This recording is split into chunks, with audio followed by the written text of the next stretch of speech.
महाराष्ट्र निकाय चुनाव। महाराष्ट्र में आज 29 नगर निगमों के लिए मतदान शुरू हो गया है।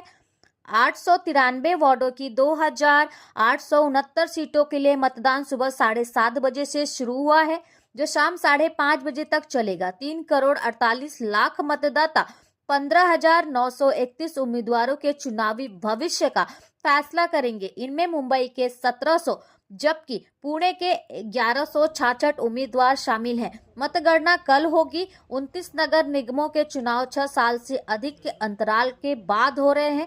भारतीय जनता पार्टी और शिवसेना गठबंधन में चुनाव लड़ रहे हैं, जबकि राष्ट्रवादी कांग्रेस पार्टी ने नगर निकाय चुनाव में अकेले चुनाव लड़ने का विकल्प चुना। चुनाव के कारण राज्य में आज सार्वजनिक अवकाश घोषित किया गया, तो वहीं ठाणे में विधायक संजय केलकर और श्रीमती कमल संजय केलकर ने 3 हाथ नाका स्थित वन विभाग कार्यालय पर जाकर मतदान किया। उन्होंने अपने मतदान करके अपने अधिकारों का प्रयोग किया। नागरिकांना, मतदार बंधू भगिनींना, मातांना नम्र आवाहन करेन की हा अत्यंत पवित्र अशा प्रकारचा मतदानाचा हक्क आहे की ज्याच्या माध्यमातून आपली लोकशाही जी आहे ती अधिक सुदृढ आणि बळकट होणार आहे आणि त्याच्यामुळे हा हक्क जो आहे तो आपण बजावा। आपल्याला माझी विनंती आहे की थोडा वेळ दैनंदिन कामातून काढा आणि मतदानाला या, मतदानामध्ये सहभागी व्हा।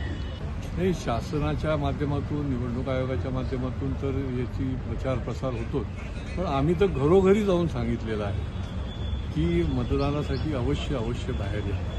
त्यामुळे मला वाटतंय की मतदानाचा टक्का हा निश्चितपणे मागच्या वेळेपेक्षा वाढू शकतो। सर, महापौर महायुतीचाच महाराष्ट्रभर महायुतीला पर्याय नाही, विकासाला पर्याय नाही।